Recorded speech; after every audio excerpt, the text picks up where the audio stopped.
ಆತ್ಮೀಯರೇ, ನಾನು ಚಂದ್ರಕಾಂತ್ ಎಸ್ ಇನಾಮದಾರ್ ಈ ಒಂದು ವಿಡಿಯೋದೊಳಗೆ ತಮಗೆ KS ಪರೀಕ್ಷೆಗೆ ಯಾವ ರೀತಿಯಾಗಿ ತಯಾರಿ ನಡೆಸಬೇಕು ಅನ್ನೋ ವಿಚಾರದ ಬಗ್ಗೆ ತಿಳಿಸಿಕೊಡ್ತಾ ಇದ್ದೇನೆ. ತಾವುಗಳು ನನ್ನೊಂದಿಗೆ ಕನೆಕ್ಟ್ ಇರ್ರಿ. ನನ್ನ ಯೂಟ್ಯೂಬ್ ಚಾನಲ್ ಆಗಿರುವ ಚಂದ್ರಕಾಂತ್ ಇನಾಮದಾರ್ ಯೂಟ್ಯೂಬ್ ಚಾನಲ್ಗೆ ಸಬ್ಸ್ಕ್ರೈಬ್ ಆಗ್ರಿ.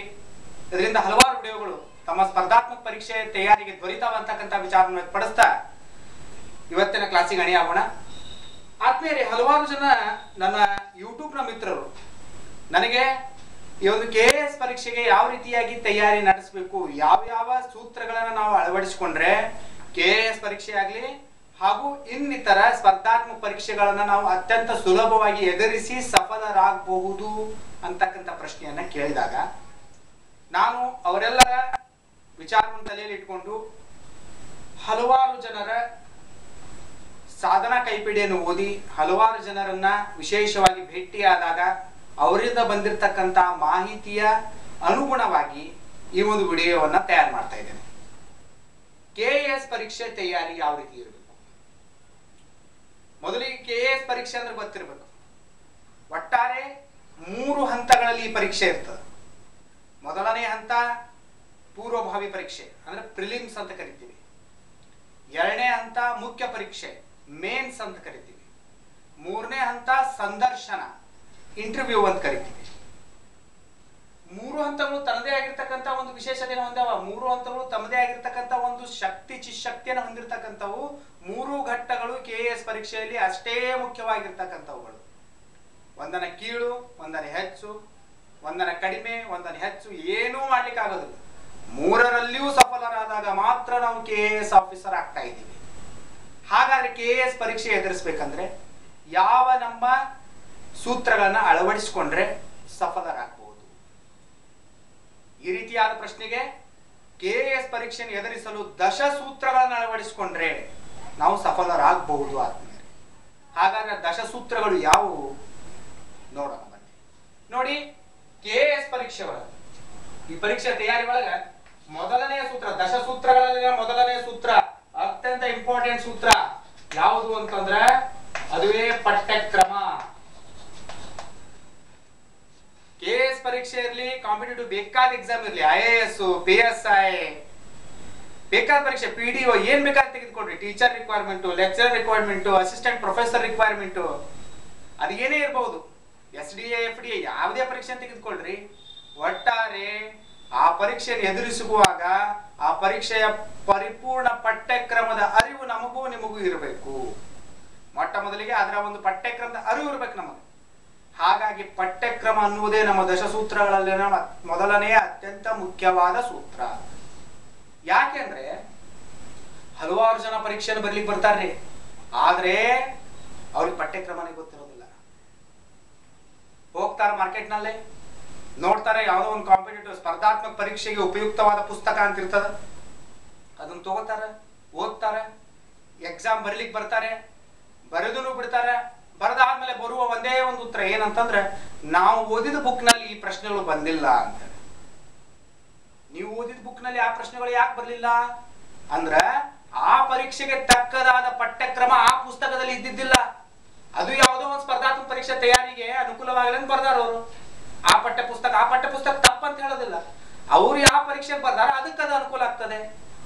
ಫಾರ್ ಎಕ್ಸಾಂಪಲ್, ಒಂದು ಪೊಲೀಸ್ ಕಾನ್ಸ್ಟೇಬಲ್ ಹುದ್ದೆಗೆ ಉಪಯೋಗ ಆಗ್ತಕ್ಕಂಥ ಪುಸ್ತಕ ತೆಗೆದುಕೊಂಡು ತಾವು KS ಪರೀಕ್ಷೆ ಬರ್ಲಿಕ್ಕೆ ಬಂದ್ರೆ ಎಷ್ಟೊಂದು ಸೂಕ್ತ ಅನ್ನೋದು ನನ್ನ ಮಾತು. ಮಟ್ಟ ಯಾವುದು, ಇದರ ಮಟ್ಟ ಯಾವುದು ತಿಳ್ಕೊಂಡ್ ಬರ್ಬೇಕಲ್ಲ. ಸ್ಪರ್ಧಾತ್ಮಕ ಪರೀಕ್ಷೆ ತಯಾರಿಗೆ ಅನುಕೂಲ ಆಗ್ತದೆ ಅಂತೇಳಿ ಸಿಕ್ ಬುಕ್ ತರಂಗಿಲ್ಲ. ಅದಕ್ಕಾಗಿ ನಾವು ಪಠ್ಯಕ್ರಮ ಮೊದಲಿಗೆ ಅರಿವು ಇರಬೇಕು. ಪಠ್ಯಕ್ರಮದ ಅರಿವಿದ್ದಾಗ ಮಾತ್ರ ನಾವೇನ್ ಮಾಡಬಹುದು, ಉತ್ತಮವಾದಂತಹ ಅಂಶಗಳನ್ನ ನಾವು ತಲೆಯಲ್ಲಿ ಇಟ್ಕೋಬಹುದು, ಉತ್ತಮವಾದ ಒಂದು ಗೆಲುವನ್ನ ಸಾಧಿಸ್ಲಿಕ್ಕೆ ಸಾಧ್ಯ ಆಗ್ತದೆ. ಪಠ್ಯಕ್ರಮ ಗೊತ್ತಾಯ್ತು. ಈಗ ಎರಡನೇ ಅಂಶ ಏನಾಗ್ತದೆ, ಆಟೋಮೆಟಿಕ್ ಆಗಿ ಪಠ್ಯಕ್ರಮಕ್ಕೆ ಅನುಸಾರವಾಗಿ ನಾವೇನ್ ಮಾಡ್ಬೇಕು, ಪಠ್ಯ ವಸ್ತುಗಳನ್ನ ಕ್ರೋಢೀಕರಿಸಬೇಕು. ಅದಕ್ಕೆ ರಿಲೇಟೆಡ್ ಬುಕ್ಸ್, ರೆಫರೆನ್ಸ್ ಬುಕ್ಸ್ ಕ್ರೋಢೀಕರಿಸ್ಕೋಬೇಕು. ಈಗ KS, IAS ಪ್ರಿಲಿಮ್ಸ್ ನಲ್ಲಿ 2 ಪೇಪರ್ಸ್ ಇರ್ತಾವ. ಒಂದು ಮೇನ್ಸ್, ಒಂದು ಜನರಲ್, 2 ಜನರಲ್ ಪೇಪರ್. ಆ 2 ಜನರಲ್ ಪೇಪರ್ ನಲ್ಲಿ ಒಂದು ಜನರಲ್ ಪೇಪರ್ ನಲ್ಲಿ ಪರಿಪೂರ್ಣವಾಗಿ ಪ್ರಚಲಿತ ಘಟನೆ, ಜಿಯೋಗ್ರಫಿ, ಆಮೇಲೆ ಫಿಸಿಕ್ಸು ಆಮೇಲೆ ಕೆಮಿಸ್ಟ್ರಿ, ಬಯಾಲಜಿ, ಹಾಗೆ ಅರ್ಥಶಾಸ್ತ್ರ, ಇತಿಹಾಸ, ರಾಜಕೀಯ ಶಾಸ್ತ್ರ, ಈ ಎಲ್ಲ ವಿಚಾರಗಳು ಬರ್ತಾವ. ಎರಡನೆಯ ಒಂದು ಪೇಪರ್ನಲ್ಲಿ ಜನರಲ್ ಪೇಪರ್ 2 ಒಳಗ ಮೆಂಟಲ್ ಎಬಿಲಿಟಿ ಬರ್ತದೆ. ಈಗಾಗಲೇ ಸರಿಸುಮಾರು 175ಕ್ಕೂ ಹೆಚ್ಚು ಮೆಂಟಲ್ ಎಬಿಲಿಟಿ ಕುರಿತಾಗಿರೋ ವಿಡಿಯೋಗಳನ್ನ ಬಿಟ್ಟಿದ್ದೇನೆ. ಅವುಗಳನ್ನು ಓದ್ರಿ. ಇನ್ನೂ ಅದಕ್ಕೂ ಅನುಕೂಲವಾಗುವ ಇನ್ನೂ ಏನಾದರೂ ಕಾನ್ಸೆಪ್ಟ್ ಉಳಿದಿದ್ರೆ ಸಪ್ಲಿಮೆಂಟರಿ ಆಗಿ ಮತ್ತೆ ಬಿಡ್ತೇನೆ ನಾನು. ಅದಕ್ಕಾಗಿ KAS, IAS, PSI ಇವಕ್ಕೆ ಏನು ಮೆಂಟಲ್ ಎಬಿಲಿಟಿ ಬೇಕು, ಟೋಟಲಿ ಕಾಂಪಿಟೇಟಿವ್ ಎಕ್ಸಾಮ್ಸ್ಗಳಿಗೆ ಏನು ಮೆಂಟಲ್ ಎಬಿಲಿಟಿ ಬೇಕು, ಮ್ಯಾಕ್ಸಿಮಮ್ ಮೆಟೀರಿಯಲ್ ಕೊಡುವ ಪ್ರಾಮಾಣಿಕ ಪ್ರಯತ್ನವನ್ನು ನಾನು ಈಗಾಗಲೇ ಮಾಡಿದ್ದೇನೆ. ಅದಂತ ಮೆಂಟಲ್ ಎಬಿಲಿಟಿ ಕ್ಲಾಸ್ ಹೋಗ್ಬೇಕಾದ್ರೆ ಬ್ಯಾಂಕಿಂಗ್ ಎಕ್ಸಾಮ್ ಅಂತ ನಾವು ಅದಕ್ಕೆ ಹೆಡ್ಡಿಂಗ್ ಕೊಟ್ಟಿರ್ಬೋದು. ಅವೆಲ್ಲಗಳು ಕೂಡ ನಿಮ್ಮ ಕಾಂಪಿಟೇಟಿವ್ ಎಕ್ಸಾಮ್ಸಿಗೆ ಉಪಯೋಗ ಆಗ್ತಾವೆ. ಅದಕ್ಕಾಗಿ ಅವೆಲ್ಲವನ್ನ ಗಮನ ಹರಿಸ್ರಿ ತಾವು. ಇನ್ನ ಪಠ್ಯ ವಸ್ತು ಅಂತ ಬಂತು. ಏನು ಪಠ್ಯ ವಸ್ತು ಅಂತಂದ್ರೆ, ಈಗ KAS, IAS ಪರೀಕ್ಷೆಗಳಲ್ಲಿ 10 ಪೇಜ್ 20 ಪೇಜಿನ ಬುಕ್ಸ್ ಇರಂಗಿಲ್ರಿ. ಈಗ ಭೂಗೋಳ ತೆಗೆದುಕೊಂಡ್ವಿ, ಸುಮಾರು 300 ರಿಂದ 400 ಪೇಜಿನ ಒಂದು ಬುಕ್ ಇರ್ತದೆ, ಅದನ್ನ ನಾವು ರೆಫರ್ ಮಾಡ್ಕೋಬೇಕು. ಇತಿಹಾಸ 400 ರಿಂದ 800 ಪೇಜಿನ ಒಂದು ಬುಕ್ ಇರ್ತದೆ, ಅದನ್ನ ರೆಫರ್ ಮಾಡ್ಬೇಕು. ಯಾಕಂದ್ರೆ KAS, IAS ಆ ಹುದ್ದೆಗಳಿಗೆ ಹೇಳ್ತಾ ಇದ್ದಾವ. ಏನು ಅಂತಂದ್ರೆ KAS ಆದ್ರೆ ತಹಶೀಲ್ದಾರ್ ಆಗ್ತಾರೆ, ಅಸಿಸ್ಟೆಂಟ್ ಕಮಿಷನರ್ ಆಗ್ತಾರೆ, IAS ಆದ್ರೆ ಜಿಲ್ಲಾಧಿಕಾರಿ ಆಗ್ತಿರ್ತಾರೆ. ಅದರರ್ಥ ಒಂದು ತಾಲೂಕು, ಒಂದು ಜಿಲ್ಲೆಯನ್ನ ಆಳುವವ, ಒಂದು ಜಿಲ್ಲೆಯ ಎಲ್ಲಾ ಇಲಾಖೆಗಳನ್ನ ಹಿಡಿತದಲ್ಲಿ ಇಟ್ಟುಕೊಳ್ಳುವ, ಒಂದು ಜಿಲ್ಲೆಯ ಉಸ್ತುವಾರಿ ವಹಿಸಿಕೊಳ್ತಕ್ಕಂಥ ತಾಕತ್ತಿರ್ತಕ್ಕಂಥ ವ್ಯಕ್ತಿ ಅವ ಜಿಲ್ಲಾಧಿಕಾರಿ ಆಗೋ ಮನುಷ್ಯ. ತಾಲೂಕು ಅಧಿಕಾರಿ, ದಂಡಾಧಿಕಾರಿ ಅಂತಂದ್ರೆ ಇಡೀ ತಾಲೂಕನ್ನ ಉತ್ತಮವಾಗಿ ನಡೆಸ್ಕೊಂಡು ಹೋಗುವ ಪವರ್ ಇರ್ತಕ್ಕಂಥ ವ್ಯಕ್ತಿಗೆ ಎಲ್ಲ ವಿಚಾರಗಳು ಅಷ್ಟೇ ಮುಖ್ಯವಾಗಿ ಬೇಕ್ರಿ. ಹಾಗಾಗಿ ಸಿಲೆಬಸ್ ಬಹಳ ಬ್ರಾಡ್ ಅದ ಇಲ್ಲಿ. ಅದಕ್ಕಾಗಿ ಪಠ್ಯಕ್ರಮ ನಿಮಗೆ ಸಿಕ್ಕಾಗ ಪಠ್ಯ ವಸ್ತುಗಳು ಒಂದೇ ಬುಕ್ ನಲ್ಲಿ ಸಿಗಂಗಿಲ್ಲ. ಅದಕ್ಕಾಗಿ ಹಲವಾರು ಬುಕ್ಸ್ ಗಳನ್ನ ತಗೊಂಡು ನಾವು ರೆಫರ್ ಮಾಡ್ಬೇಕಾಗ್ತದೆ. ಅದಕ್ಕಾಗಿ ಪಠ್ಯ ವಸ್ತುವನ್ನು ತೆಗೆದುಕೊಂಡು, ಪಠ್ಯಕ್ರಮವನ್ನು ತೆಗೆದುಕೊಂಡು ಪಠ್ಯ ವಸ್ತುಗಳನ್ನ ಒಂದ್ ಕಡೆ ಕ್ರೋಢೀಕರಿಸಬೇಕು. ಇನ್ನು ಮೂರನೇದಾಗಿ ನಾವು ನೋಡೋದಾದ್ರೆ ವೇಳಾಪಟ್ಟಿ ಅಂತಕ್ಕಂಥದ್ದು ಅಷ್ಟೇ ಪ್ರಮುಖವಾದಂತಹ ಒಂದು ವಿಷಯ ಆಗ್ತದೆ. ವೇಳಾಪಟ್ಟಿ, ಈಗ ಪಠ್ಯಕ್ರಮ ಗೊತ್ತು, ಪಠ್ಯ ವಸ್ತುಗಳು ನಮ್ಮ ಹತ್ರ ಇದಾವೆ. ಆದ್ರೆ ಆ ಪಠ್ಯಕ್ರಮ ಮತ್ತು ಪಠ್ಯ ವಸ್ತುಗಳನ್ನ ನಾವು ಯಾವ ರೀತಿಯಾಗಿ ಯುಟಿಲೈಸ್ ಮಾಡ್ಕೋಬೇಕು, ಆ ಪಠ್ಯ ವಸ್ತುವನ್ನ ಸುಮಾರು ಹೇಳಿದ್ನಲ್ಲ 800-900 ಪೇಜಿನ ಬುಕ್ಸ್ ಇರ್ತಾವ, ಹೆಂಗ್ ಓದ್ಬೇಕು ನಾವು ಅದನ್ನೆಲ್ಲ ನಾವು ಓದ್ಬೇಕು ಅಂದ್ರೆ ನಮ್ಗೆ ಟೈಮ್ ಟೇಬಲ್ ಬೇಕು. ಒಟ್ಟಾರೆ 24 ಗಂಟೆಗಳ ಒಂದು ದಿವಸದೊಳಗ 8 ಗಂಟೆಗಳು ನಿದ್ದೆಗಾಗಿ ಕೊಟ್ಬಿಡ್ರಿ, ಮಿಕ್ಕ ಗಂಟೆಗಳನ್ನ ನಿಮ್ಮ ಓದಿಗಾಗಿ ಬಳಸ್ಕೊಡ್ರಿ. ಯಾವ ರೀತಿಯಾಗಿ ಓದಿ ಬಳಸ್ಕೊತೀರಿ ಅದನ್ನ 4-5 ಗಂಟೆಗಳು ನಮ್ಮ ದಿನನಿತ್ಯದ ನಿತ್ಯ ಕರ್ಮಗಳಿಗೆ ಬಿಟ್ಬಿಡವ. ಇನ್ನೊಂದಿಷ್ಟು ಏನು 12 ತಾಸು ಉಳಿತು, ಅದರಲ್ಲಿ ಎಷ್ಟು ಗಂಟೆಗಳ ಕಾಲ ನೀವು ಸ್ಕೂಲಿಗೆ ಹೋಗೋರು ಸ್ಕೂಲಿಗೆ ಹೋಗಿ ಬರ್ರಿ, ಕಾಲೇಜ್ಗೆ ಹೋಗೋ ಕಾಲೇಜ್ಗೆ ಹೋಗಿ ಬನ್ರಿ, ಮಿಕ್ಕ ಸಮಯವನ್ನಾದ್ರೂ ಸದ್ಬಳಕೆ ಮಾಡ್ಕೋಬೇಕಲ್ಲ. ಅದಕ್ಕಾಗಿ ವೇಳಾಪಟ್ಟಿ ಅವಶ್ಯಕತೆ ಪ್ರತಿಯೊಬ್ಬ ವಿದ್ಯಾರ್ಥಿ ಜೀವನದಲ್ಲಿ ಎಲ್ಲರಿಗೂ, ಅಷ್ಟೇ ಅಲ್ಲ ದಿನನಿತ್ಯ ಬದುಕ್ತಕ್ಕಂಥ ನಮ್ಗೆಲ್ಲರಿಗೂ, ಬರೇ ವಿದ್ಯಾರ್ಥಿ ಅಂತಲ್ಲ, ಸರ್ವ ಸಾಮಾನ್ಯ ಮನುಷ್ಯಗೂ ಒಂದು ವೇಳಾಪಟ್ಟಿ ಬೇಕು. ಬೆಳಿಗ್ಗೆ ಎಷ್ಟು ಗಂಟೆಗೆ ಎದ್ದಾಗ ಏನ್ ಮಾಡ್ಬೇಕು, ಅಲ್ಲಿಂದ ಹಿಡ್ಕೊಂಡು ರಾತ್ರಿಯ ಮಲಗುವವರೆಗೂ ಒಂದು ಏನೋ ಒಂದು ಟೈಮ್ ಟೇಬಲ್ ಮಾಡ್ಕೊಂಡ್ರೆ ನಮ್ಮ ಜೀವನ ಅತ್ಯಂತ ಸುಲಭವಾಗಿ ನಡೀತದೆ ಆತ್ಮೀಯ. ಅದಕ್ಕಾಗಿ ಜೀವನದ ಪ್ರತಿ ಉದ್ದಕ್ಕೂ ಒಂದು ವೇಳಾಪಟ್ಟಿ ಬೇಕು. ವೇಳಾಪಟ್ಟಿಯನ್ನು ರೂಢಿಸಿಕೊಳ್ಳುವ ಕೆಲಸ ನಾವು ವಿದ್ಯಾರ್ಥಿ ಜೀವನದಾಗ ಮಾಡ್ಕೋಬೇಕು. 24 ಗಂಟೆಗಳ ಸಮಯದಲ್ಲಿ 8 ತಾಸು ನಿದ್ದೆಗೆ ಕೊಟ್ಬಿಟ್ರೆ 16 ತಾಸು ಉಳಿತು. 16 ತಾಸಿನಲ್ಲಿ ಸ್ಕೂಲಿಗೆ ಹೋಗೋ ಹುಡುಗರನ್ನ ಹೇಳ್ತಾ ಇರೋದೀಗ 8 ತಾಸು ಸ್ಕೂಲಿಗೆ ಹೋಗಿ ಬರ್ತೀರಿ, ಇನ್ನು 8 ತಾಸು ಉಳಿತು. ಆ 8 ತಾಸಿನಲ್ಲಿ 3 ತಾಸುಗಳು ನಿಮ್ಮ ನಿತ್ಯ ಚಟುವಟಿಕೆಗೆ ಬಿಟ್ಬಿಡ್ರಿ, 5 ಗಂಟೆಗಳು ಉಳಿದು. ಆ 5 ತಾಸುಗಳನ್ನ ತಾವು ಸರಿಯಾಗಿ ಓದಿಗೆ ಬಳಸ್ಕೋಬೇಕು. ಕಾಲೇಜ್ಗೆ ಹೋಗು, PU ಕಾಲೇಜ್ಗೆ ಹೋಗೋರು, ಡಿಗ್ರಿ ಕಾಲೇಜ್ಗೆ ಹೋಗೋರು, ಹೈಸ್ಕೂಲಿಗೆ ಹೋಗೋ ಹುಡುಗರದು, ಪ್ರೈಮರಿ ಸ್ಕೂಲ್ ಹೋಗೋ ಹುಡುಗರದು ಇದು ಟೈಮ್ ಟೇಬಲ್. ಇನ್ನು ಕಾಂಪಿಟೇಟಿವ್ ಎಕ್ಸಾಮ್ ಟ್ರೈ ಮಾಡ್ತಕ್ಕಂಥವ್ರು 24 ತಾಸ್ನಾಗ 8 ತಾಸು ನಿದ್ದೆಗಾಗಿ ಕೊಡ್ಲೇಬೇಕು. ಮಿಕ್ಕ 16 ತಾಸಿನಲ್ಲಿ ಸುಮಾರು 10 ಗಂಟೆಗಳಾದ್ರೂ ತಾವು ಓದಿಗಾಗಿ ಕೊಡ್ಲೇಬೇಕಾಗ್ತದೆ. ಯಾಕಂದ್ರೆ KAS, IAS ಇವು ಪರೀಕ್ಷೆಗಳು ಅತ್ಯಂತ ಕಠಿಣದಾಯಕ ವಿಷಯಗಳು ಅಂತ ಹೇಳ್ತೀವಿ ನಾವು. ಉಕ್ಕಿನ ಈ ಒಂದು ಕಬ್ಬಿಣದ ಕಡಲೆಗಳಿವು. ಈ ಕಬ್ಬಿಣದ ಕಡಲೆಗಳನ್ನ ನಾವು ಜಗಿಬೇಕಂದ್ರೆ ಅದಕ್ಕೆ ವಜ್ರದ ಹಲ್ಲುಗಳೇ ಬೇಕು, ಹೌದಾ? ಉಕ್ಕಿನ ಕಡಲೆಗಳು ಇವುಗಳ ಅಗಿಬೇಕಂದ್ರೆ ವಜ್ರದ ಹಲ್ಲುಗಳು ಬೇಕು. ವಜ್ರದ ಹಲ್ಲು ಅಂದ್ರೆ ವಜ್ರದ ಹಲ್ಲು ಮಾಡ್ಸ್ಕೊಂಬರೋದಲ್ಲ, ಅಷ್ಟು ಗಟ್ಟಿ ಮುಟ್ಟಾದ ತಾಕತ್ತನ್ನು ನಾವು ಬೆಳೆಸ್ಕೋಬೇಕು, ಅದನ್ನ ನಾವು ಸ್ವಲ್ಪ ದಂಡಿಸ್ಬೇಕು. 10 ಗಂಟೆಗಳು ಪರ್ಫೆಕ್ಟ್ ಆಗಿ ಓದುವ ಪ್ರಾಕ್ಟೀಸ್ ಮಾಡ್ಬೇಕು. ಆ ರೀತಿ ಮಾಡಿದಾಗ ನಾವು ಸಫಲರಾಗ್ಲಿಕ್ಕೆ ಸಾಧ್ಯ. ಹಾಗಾಗಿ ಆ 10 ಗಂಟೆಗಳು ಟೈಮ್ ಹೆಂಗ್ ಹೊಂದಿಸ್ತೀರಿ?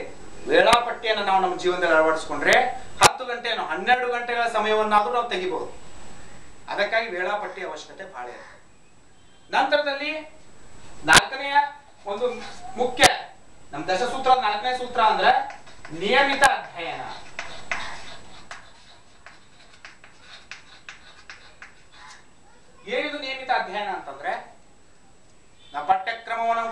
ಪಠ್ಯಕ್ರಮವನ್ನು ತೆಗೆದುಕೊಂಡ್ವಿ, ಪಠ್ಯ ವಸ್ತುಗಳನ್ನು ಕ್ರೋಢೀಕರಿಸಿಕೊಂಡ್ವಿ, ಹಾಗೂ ವೇಳಾಪಟ್ಟಿಯನ್ನು ಕೂಡ ಮಾಡ್ಕೊಂಡಿದೀವಿ. ನಿಯಮಿತ ಅಧ್ಯಯನವನ್ನು ಮಾಡಬೇಕು ಅಂತಂತಂದ್ರೆ ವೇಳಾಪಟ್ಟಿ ಅನುಸಾರ ಯಾವ ಯಾವ ಸಮಯದಲ್ಲಿ ಯಾವ ವಿಷಯಗಳನ್ನ ಎಷ್ಟೊತ್ತು ಓದ್ಬೇಕು, ಎಷ್ಟು ಗಂಟೆಗಳ ಕಾಲ ಓದ್ಬೇಕು ಅಂತ ಹೇಳಿ ಟೈಮ್ ಟೇಬಲ್ ಹಾಕೊಂಡಿರ್ತೀವಿ. ಅದೇ ಟೈಮ್ ಟೇಬಲ್ ಪ್ರಕಾರ ಓದ್ತಾ ಹೋಗ್ಬೇಕು. ಫಾರ್ ಎಕ್ಸಾಂಪಲ್, ಬೆಳಿಗ್ಗೆ 6 ಗಂಟೆಗೆ ಬಯಾಲಜಿ ಓದ್ಬೇಕಂತ ನಾವು ಪ್ಲಾನಿಂಗ್ ಇರ್ತದೆ ನಮ್ದು. ನಾವು ಅವತ್ತೇನ್ ಮಾಡ್ಬಿಡ್ತೀವಿ, 7 ಗಂಟೆಗೆ ಎತ್ತೀವಿ ಅಂತ ತಿಳ್ಕೊಡ್ರಿ. 6 ಗಂಟೆಯಿಂದ 7 ಗಂಟೆವರೆಗೆ ಏನ್ ಬಯಾಲಜಿ ಓದುತ್ತದೆ ಅದನ್ನ ಬಿಟ್ಟು ಬಿಡ್ರಿ. ಅವತ್ತ ಮುಂದೆ ಆಸ್ ಯೂಶುವಲ್ ಯಾವ ಪೀರಿಯಡ್ಸ್ ಆ ಪೀರಿಯಡ್ ಎಲ್ಲ ಹೊಂದಿಸ್ಕೊಂತ ಹೋಗಿ 1 ತಾಸು ಲೇಟ್ ಆಗಿ ನಾವು ಎದ್ದಿದ್ದಕ್ಕ 1 ತಾಸು ಲೇಟ್ ಆಗಿ ಮಲಗಬೇಕು. ಅವತ್ತ ಆ ಟೈಮ್ ಅಲ್ಲಿ ಪಿಕಪ್ ಮಾಡ್ಕೊಂಡು ಅಲ್ಲಿ ಬಯಾಲಜಿ ಓದ್ಬೇಕು. ಒಂದು ಬಯಾಲಜಿ ನಮ್ಗೆ ಮಿಸ್ ಆಗಿದ್ದಕ್ಕ ಇಡೀ ಟೈಮ್ ಟೇಬಲ್ ನಲ್ಲಿ ಬಯಾಲಜಿ ಎಲ್ಲಿ ಬೇಕಲ್ಲಿ ಓದ್ಬಿಟ್ಟು ಎಲ್ಲಾ ಟೈಮ್ ಟೇಬಲ್ ಹರಿಗಡಿಸ್ಬಿಟ್ರೆ ಅವತ್ತಿನ ಆ ದಿವಸದ ಪ್ರತಿಯೊಂದು ಪಿರಿಯಡ್ ಉಲ್ಟಾ ಸೀದಾ ಆಗಿಬಿಡ್ತದೆ. ಇದರಿಂದ ನಮ್ಮ ವೇಳಾಪಟ್ಟಿಯಲ್ಲಿ ಪ್ರಾಬ್ಲಮ್ ಆಗಿ ನಮ್ಮ ಆ ಒಂದು ದಿವಸ ದಿನಚರಿ ಪೂರ್ತಿ ಕೆಟ್ಟು ಹೋಗ್ಬಿಡ್ತದೆ. ಹಾಗಾಗಿ ಸಮಯ ಸಂದರ್ಭಕ್ಕೆ ಅನುಸಾರ ಓದುವ ಒಂದು ಹವ್ಯಾಸವನ್ನು ಬಳಸ್ಕೋಬೇಕು. ನಿಯಮಿತವಾದ ಅಧ್ಯಯನವನ್ನು ಮಾಡಬೇಕು. 1 ಗಂಟೆಗಳ ಕಾಲ ಬಯಾಲಜಿ ಓದ್ರಿ, 1 ಗಂಟೆಗಳ ಕಾಲ ಫಿಸಿಕ್ಸ್ ಓದ್ರಿ, 1 ಗಂಟೆಗಳ ಕಾಲ ಮ್ಯಾಥಮೆಟಿಕ್ಸ್ ಓದ್ರಿ, 1 ಗಂಟೆಗಳ ಕಾಲ ಅರ್ಥಶಾಸ್ತ್ರ ಓದ್ತಿರೋ ಅಥವಾ ಎಲ್ಲ ಅರ್ಧ ತಾಸು ಗಟ್ಟಲೆ ಮಾಡ್ಕೊಂತ ಬರ್ತಿರೋ ಅದು ನಿಮ್ಮ ಬಿಟ್ಟು ವಿಚಾರ, ಅದು ನಿಮ್ಮ ವಿವೇಚನೆಗೆ ಬಿಟ್ಟಂತ ವಿಚಾರ. ಆದ್ರೆ ಎಲ್ಲವುಗಳನ್ನು ಕೂಡ ಅಷ್ಟೇ ಸರಿ ಸಮಾನವಾದ ತತ್ವಗಳ ಆಧಾರದ ಮೇಲೆ ಓದ್ರಿ. ಒಂದನ್ನು ಹೆಚ್ಚು ಒಂದನ್ನು ಕಡಿಮೆ ಮಾಡ್ಲಿಕ್ಕೆ ಯಾವ ಈಸಿ ಸಬ್ಜೆಕ್ಟ್ ಅಂತಲ್ಲ, ಎಲ್ಲ ತಮ್ಮದೇ ಆಗಿರ್ತಕ್ಕಂಥ ವಿಶೇಷತೆ ಹೊಂದಿರುವ ಟಫ್ ಸಬ್ಜೆಕ್ಟ್ಗಳೇ. ಹಾಗಾಗಿ ಆ ಒಂದು ಸಬ್ಜೆಕ್ಟ್ ಗಳನ್ನ ತಾವು ಅಷ್ಟೇ ಮುಖ್ಯವಾದಂತ ವಿಚಾರಗಳನ್ನ ತಲೆಗೆ ಇಟ್ಕೊಂಡು ಓದ್ಬೇಕು. ಇದು ನಿಯಮಿತ ಅಧ್ಯಯನವನ್ನ ಮಾಡ್ತಕ್ಕಂಥ ರೀತಿ. ಇನ್ನ ನೆಕ್ಸ್ಟ್ 5ನೇ ಸೂತ್ರ ಏನಪ್ಪಾ ಅಂತಂದ್ರೆ ಸಂಕ್ಷಿಪ್ತ ಅಧ್ಯಯನ ಸಾಮಗ್ರಿಗಳು. ಏನಿದು ಸಂಕ್ಷಿಪ್ತ ಅಧ್ಯಯನ ಸಾಮಗ್ರಿ ಅಂತಂದ್ರೆ, ಈಗ ನಾಗ್ಲೇ ಹೇಳಿದೆ ಪಠ್ಯಕ್ರಮ ತೆಗೆದುಕೊಂಡು ಪಠ್ಯ ವಸ್ತುಗಳನ್ನು ಒಂದ್ ಕಡೆ ಮಾಡ್ಕೋತೀವಿ. ಈ ಪಠ್ಯ ವಸ್ತುಗಳು ಮಾಡ್ಕೊಂಡಾಗ ಹೇಳಿದ್ದೆ 300-400 ಪೇಜಿನ ಒಂದೊಂದು ಕಾನ್ಸೆಪ್ಟ್ ಬುಕ್ ಇರ್ತಾವ. ಬಯಾಲಜಿ 300 ಇರ್ತದೆ, ಜಿಯೋಗ್ರಫಿದ ಒಂದು 400 ಪೇಜಿನ ಬುಕ್ ಇರ್ತದೆ, ಇಂಡಿಯನ್ ಕಾನ್ಸ್ಟಿಟ್ಯೂಷನ್ ಅಂದ್ರೆ ಮೇ ಬಿ ಅದೊಂದು 400-500 ಪೇಜಿನ ಒಂದು ಬುಕ್ ಇರ್ತದೆ. ಯಾವ ರೀತಿ ಓದ್ತೀರಿ ನೀವು ಅದನ್ನ? ದಿವಸ ಅದನ್ನ ರಿಕ್ಯಾಪ್ ಮಾಡ್ಲಿಕ್ಕೆ ಆಗೋದಿಲ್ಲ.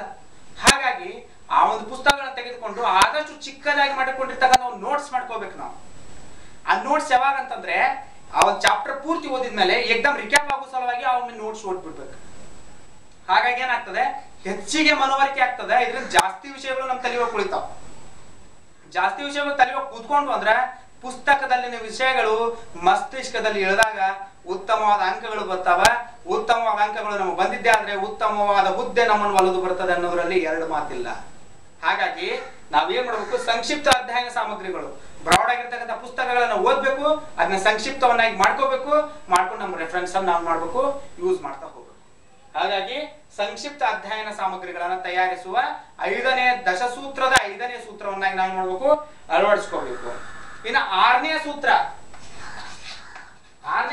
ಏನಪ್ಪಾ ಅಂತಂದ್ರ ಪ್ರಚಲಿತ ಘಟನೆಗಳು ಅಂತ ಹೇಳಿ. ಆದ್ಮೇಲೆ ಈಗ ಬೇಕಾದ ಕಾಂಪಿಟೇಟಿವ್ ಎಕ್ಸಾಮ್ ತೆಗೆದುಕೊಂಡ್ರು ನಮ್ಗೆ ಇವು ಗ್ಯಾರಂಟಿ ಕೇಳ್ತಾರೆ. ಕರೆಂಟ್ ಅಫೇರ್ಸ್ ಅಂತ ಹೇಳ್ತೀವಿ ಇಂಗ್ಲಿಷ್ ನಲ್ಲಿ ನಾವು. ಆ ಒಂದು ವರ್ಷದಲ್ಲಿ ಎಷ್ಟೊಂದು ಘಟನೆಗಳಾದವು, ಏನೇನು ಘಟನೆ ಆದವು, ಅಂತಾರಾಷ್ಟ್ರೀಯ ಮಟ್ಟದ, ರಾಷ್ಟ್ರೀಯ ಮಟ್ಟದ, ರಾಜ್ಯ ಮಟ್ಟದ, ಜಿಲ್ಲಾ ಮಟ್ಟದ ಎಲ್ಲ ವಿಚಾರಗಳು ನಮ್ಮ ತಲೆಗೆ ಇಟ್ಕೋಬೇಕು. ಆದ್ರೆ ಕಾಂಪಿಟೇಟಿವ್ ಎಕ್ಸಾಮ್ಸ್ ನೊಳಗ ರಾಜ್ಯ ಮಟ್ಟದ ಸುದ್ದಿಯಿಂದ ಹಿಡ್ಕೊಂಡು ಅಪ್ ಟು ಅಂತಾರಾಷ್ಟ್ರೀಯ ಮಟ್ಟದ ಸುದ್ದಿಗಳವರೆಗೂ ಪ್ರಶ್ನೆಯನ್ನು ಕೇಳ್ತಾರೆ. ಕೆಲವು ಬರೀ ಜಿಲ್ಲಾ ಮಟ್ಟದ ಪ್ರಶ್ನೆಗಳು ಬರ್ತವೆ, ಮುಖ್ಯವಾದವುಗಳು ಆಗಿದ್ರೆ ಬರ್ತವೆ. ಅದಕ್ಕಾಗಿ ಪ್ರತಿಯೊಂದು ವಿಷಯಗಳನ್ನ ನಾವು ಡೇ ಟು ಡೇ ಅಪ್ಡೇಟ್ ಇರಬೇಕು. ಅದಕ್ಕಾಗಿ ಕನ್ನಡದವರು ಪ್ರಜಾವಾಣಿ, ವಿಜಯವಾಣಿ, ವಿಜಯ ಕರ್ನಾಟಕ, ಸಂಯುಕ್ತ ಕರ್ನಾಟಕ ಈ ಪುಸ್ತಕಗಳ ಈ ಒಂದು ದಿನಪತ್ರಿಕೆಗಳನ್ನ, ಹಾಗೆ ಡೆಕ್ಕನ್ ಹೆರಾಲ್ಡ್, ದ ಹಿಂದೂ, ಹಿಂದಿ ಈ ಒಂದು ಇಂಗ್ಲಿಷ್ನ ಈ ಒಂದು ದಿನಪತ್ರಿಕೆಗಳನ್ನ ಓದ್ರಿ. ಉತ್ತಮವಾದ ದಿನಪತ್ರಿಕೆಗಳದಾವ, ಯಾವ ದಿನಪತ್ರಿಕೆಗಳು ಕೆಳಗಲ್ಲ. ಆದ್ರೆ ವಿಷಯವನ್ನ ಕ್ರೋಢೀಕರಿಸಿಕೊಳ್ಳುವ ತಾಕತ್ ತಮ್ಮದಿರಬೇಕು. ಯಾವ ರೀತಿಯಾದ ವಿಷಯವನ್ನು ತೆಗೆದುಕೊಂಡು ಅದನ್ನ ತಮ್ಮ ಮಸ್ತಿಷ್ಕದಾಗ ಇಟ್ಕೋಬೇಕು. ಯಾಕಂದ್ರೆ ಪ್ರಚಲಿತ ದಿನಮಾನದ ಘಟನೆಗಳು ದಿವಸ ಚೇಂಜ್. ಇವತ್ತಿದ್ದ ಸುದ್ದಿ ನಾಳೆ ಇರೋದಿಲ್ಲ, ನಾಡ್ದಿರೋದಿಲ್ಲ. ಆ ದಿವಸ ಸುದ್ದಿ ಚೇಂಜ್ ಆದ್ರೂ ಆ ಸುದ್ದಿ ನಮ್ಮ ತಲೆಯೊಳಗೆ ಉಳಿಬೇಕು. ಯಾಕಂದ್ರೆ ಎಕ್ಸಾಮ್ ನಾಗ ಯಾವ ಪ್ರಶ್ನೆ ಕೇಳ್ತಾನೆ ಯಾರಿಗೂ ಗೊತ್ತು. 1 ವರ್ಷದ ಪರಿಪೂರ್ಣವಾದಂತಹ ಪ್ರಚಲಿತ ಘಟನೆಗಳ ವಿಚಾರ ನಮ್ಮ ಮಸ್ತಿಷ್ಕದಾಗಿದ್ರೆ ಉತ್ತಮವಾದ ಅಂಕ ನಮಗೆ ಬರ್ತದೆ. ಹಾಗಾಗಿ ಪ್ರಚಲಿತ ಘಟನೆಗಳು ಅಂತಕ್ಕಂಥ ವಿಷಯ ಏನಿತ್ತಲ್ಲ, ಇದು ಡೇ ಟು ಡೇ ನಾವೇನಿರ್ಬೇಕು, ಅಪ್ಡೇಟ್ ಆಗಿರ್ಬೇಕು. ಪ್ರಚಲಿತ ಘಟನೆಗಳು, ಕರೆಂಟ್ ಅಫೇರ್ಸ್, ನಮ್ಮ ಪ್ರತಿಯೊಂದು ಘಟನೆ ನಮ್ಮ ರಾಜ್ಯ ಮಟ್ಟದ, ನಮ್ಮ ದೇಶ ಮಟ್ಟದ, ರಾಷ್ಟ್ರ ಮಟ್ಟದ, ನಮ್ಮ ಅಂತಾರಾಷ್ಟ್ರೀಯ ಮಟ್ಟದ ಸುದ್ದಿಗಳು ನಮ್ಗೆ ಗೊತ್ತಿರಬೇಕು. ಹಾಗಾಗಿ ದಿನಪ್ರತಿ ನೀವೇನ್ ಮಾಡ್ಬೇಕು, ದಿನಪತ್ರಿಕೆಗಳನ್ನು ಓದುವ ಒಂದು ಹವ್ಯಾಸವನ್ನು ಬೆಳೆಸ್ಕೋಬೇಕು. ಅಂತಕ್ಕಂಥ ವಿಚಾರವನ್ನು ನಾವು ತಿಳ್ಕೊಂಡ್ರೆ ಉತ್ತಮವಾದ ಯಶಸ್ಸು ನಮಗೆ ದೊರೆಯುತ್ತದೆ. ಇದು ದಶಸೂತ್ರದ 6 ಸೂತ್ರಗಳನ್ನು ನೋಡಿದ್ವಿ. 7ನೇ ಸೂತ್ರ ಏನಂತಂದ್ರೆ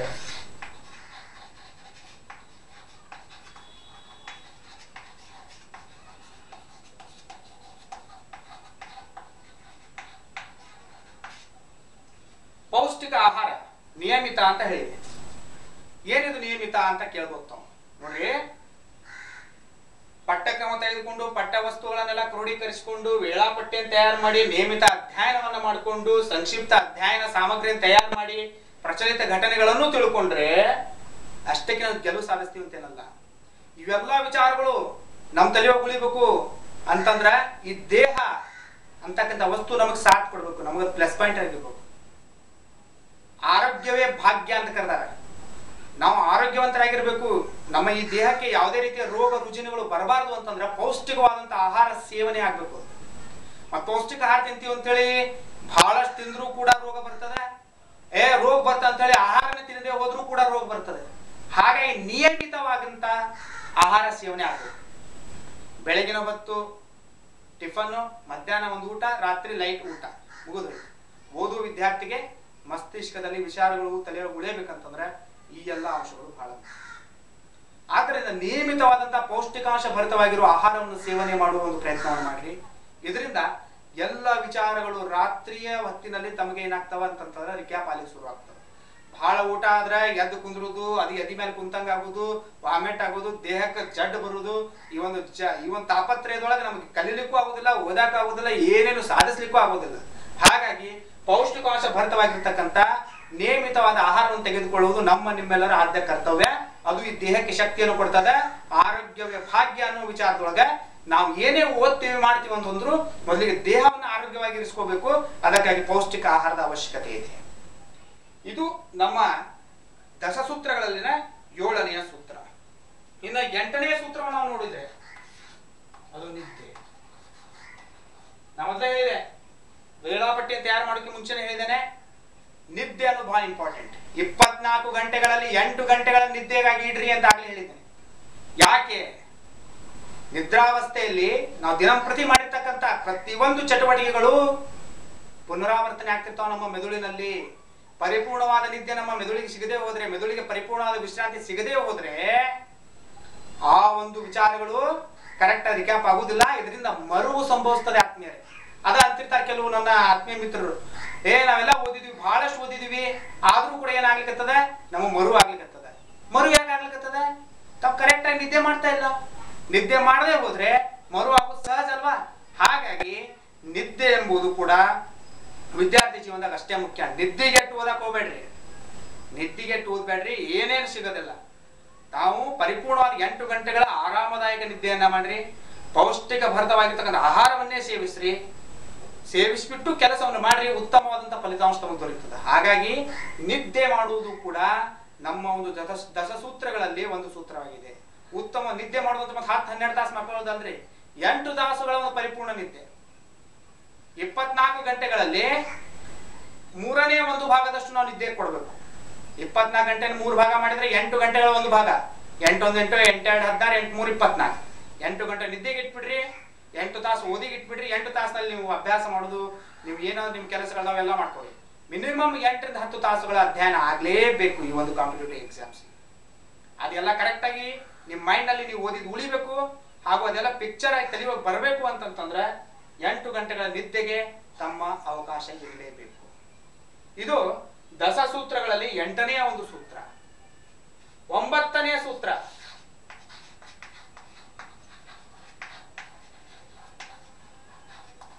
ಗುಂಪು ಚರ್ಚೆ. ಆದ್ಮೇಲೆ ಒಂದ್ ಮಾತು ಹೇಳಿಕೆ ನಾ ಇಷ್ಟಪಡ್ತೇನೆ. ತಾವೆಷ್ಟೇ ಪಠ್ಯಕ್ರಮವನ್ನು ತೆಗೆದುಕೊಂಡಿದ್ದೀರಿ, ಪಠ್ಯಕ್ರಮ ಇದೆ ತಮ್ಮ ಹತ್ರ, ಪಠ್ಯ ವಸ್ತುಗಳಿದಾವೆ ತಮ್ಮ ಹತ್ರ, ವೇಳಾಪಟ್ಟಿ ಮಾಡ್ಕೊಂಡಿರಿ, ಕರೆಕ್ಟ್ ಆಗಿ ಅಧ್ಯಯನ ಮಾಡಿದಿರಿ, ಅದಕ್ಕೆ ಅಧ್ಯಯನ ಸಾಮಗ್ರಿಗಳನ್ನು ತಯಾರು ಮಾಡ್ಕೊಂಡಿದ್ದೀರಿ, ಎಲ್ಲ ಪೌಷ್ಟಿಕ ಆಹಾರವನ್ನು ಸೇವಿಸಿಕೊಂಡಿದ್ದೀರಿ, ಎಲ್ಲಾ ತಾವು ನಿದ್ದೆಯನ್ನು ಕರೆಕ್ಟ್ ಆಗಿ ಮಾಡ್ತಾ ಇದ್ದೀರಿ, ಎಲ್ಲಾ ತಮ್ಮಲ್ಲಿ ಕರೆಕ್ಟ್ ಇದೆ, ಕೂಡ ವಿಷಯ ಇದೆ, ಆದ್ರೂ ಕೂಡ ಸಫಲತೆ ದೊರೀತಾ ಇಲ್ಲ ಅನ್ನೋ ವಿಚಾರ ತಮ್ಮಲ್ಲಿ ಬರಬಹುದು. ಆದ್ರೂ ಸಹಿತ ಸಫಲತೆ ಯಾಕೆ ದೊರೀತಾ ಇಲ್ಲ, ಎಲ್ಲ ಕರೆಕ್ಟ್ ಮಾಡಿದ್ನಲ್ವ ಅಂತಂದ್ರೆ ಬಂದಿರ್ತಕ್ಕಂಥ ಕೊಟ್ಟಿರ್ತಕ್ಕಂಥ ಈ ಒಂದು ವಿಚಾರಗಳು ವಿನಿಮಯ ಆಗ್ತಾ ಇಲ್ಲ. ಆ ವಿಚಾರಗಳು ನಮ್ಮಲ್ಲಿ, ನಮ್ಮ ವಿಚಾರಗಳು ಅವರಲ್ಲಿ ವಿನಿಮಯ ಆದಾಗ ಮಾತ್ರ ಏನಾಗ್ತದೆ ಅಂತಂತಂದ್ರೆ ಹೆಚ್ಚಿನ ವಿಚಾರಗಳು ನಮ್ಮ ತಲೆಯೊಳಗೆ ಉಳಿತಾವ. ನಿದ್ದೆ ಮಾಡುವ ಸಮಯದಲ್ಲಿ ಯಾವ ರೀತಿಯಾಗಿ ರಿಕ್ಯಾಪ್ ಆಗ್ತಿರ್ತದ, ಹಂಗ ನಾವು ಒಂದು ವಿಷಯವನ್ನು ಅವ್ರಿಗೆ ಹೇಳಿದ್ವಿ, ನಮ್ಮ ಫ್ರೆಂಡ್ಸ್ಗಳು ಕೂಡ ಇನ್ನೊಂದು ವಿಷಯ ಅವರಿಂದ ನಾವು ತಿಳ್ಕೊಂಡ್ರೆ ಅವ್ರಿಗೂ ಒಂದು ವಿಷಯ ತಿಳಿದಂಗ ಆಗ್ತದ, ಒಂದು ವಿಷಯ ನಾವು ತಿಳ್ಕೊಂಡಂಗ ಆಗ್ತದ. ಅದಕ್ಕಾಗಿ ಗ್ರೂಪ್ ಡಿಸ್ಕಷನ್, ಗುಂಪು ಚರ್ಚೆ ಅಂತಕ್ಕಂಥದ್ದು ಅಷ್ಟೇ ಮುಖ್ಯ. ಹಾಗೆ ಗುಂಪು ಚರ್ಚೆ ಮಾಡೋದ್ರೊಂದಿಗೆ ನಾವು ಇಂಥ ಪರೀಕ್ಷೆಗಳನ್ನ ಸುಲಭವಾಗಿ ಕ್ರ್ಯಾಕ್ ಮಾಡಬಹುದು. ಹಾಗಾಗಿ ಗುಂಪು ಚರ್ಚೆ ಎನ್ನುವುದು ಬಹಳ ಮುಖ್ಯವಾಗಿರ್ತಕ್ಕಂಥದ್ದು. ನೋಡ್ರಿ, ಪಠ್ಯಕ್ರಮವನ್ನು ತೆಗೆದುಕೊಂಡು ಪಠ್ಯ ವಸ್ತುಗಳನ್ನು ಕ್ರೋಢೀಕರಿಸಿಕೊಂಡಿದ್ದೀರಿ, ವೇಳಾಪಟ್ಟಿಯನ್ನು ಮಾಡ್ಕೊಂಡಿದ್ದೀರಿ, ನಿಯಮಿತ ಅಧ್ಯಯನ ಮಾಡಿದಿರಿ, ಸಂಕ್ಷಿಪ್ತ ಅಧ್ಯಯನ ಸಾಮಗ್ರಿಗಳನ್ನು ತಯಾರಿಸಿಕೊಂಡಿದ್ದೀರಿ, ಪ್ರಚಲಿತ ಘಟನೆಗಳನ್ನು ತಿಳ್ಕೊಂಡಿದ್ದೀರಿ, ಪೌಷ್ಟಿಕ ಆಹಾರ ಸ್ವೀಕರಿಸಿದಿರಿ, ನಿದ್ದೆಯನ್ನು ಮಾಡಿದಿರಿ, ಗುಂಪು ಚರ್ಚೆಯನ್ನು ಮಾಡಿದಿರಿ.